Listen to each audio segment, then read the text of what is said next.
On a cold, rainy night in November 1971, a man who called himself Dan Cooper, later famously known as DBCooper, boarded Northwest Orient Flight 305 in America.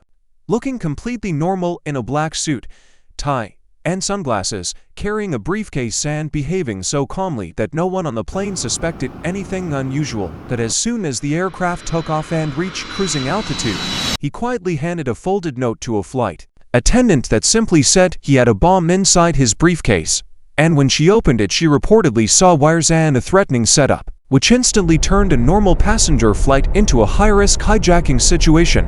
Yet what made this case even more terrifying and mysterious was his absolute calmness. He demanded $200,000 in cash and for parachutes, a request that immediately shocked authorities because it clearly indicated a planned mid-air escape rather than a ground surrender. As the plane circled above Seattle, tense negotiations continued between the cockpit and ground control.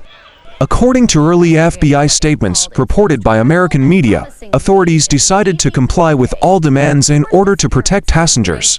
Moments later, the aircraft landed in Seattle as FBI agents and airport authorities surrounded the plane under heavy rain and flashing emergency lights. While frightened passengers waited inside, bundles of ransom money and parachutes were secretly prepared outside. What shocked investigators most was Cooper himself, completely calm, quietly smoking and watching through the cabin window as if he already knew exactly how the night would end. After the passengers were safely released in Seattle, DBCooper became an overnight sensation across America as news of the hijacking spread everywhere.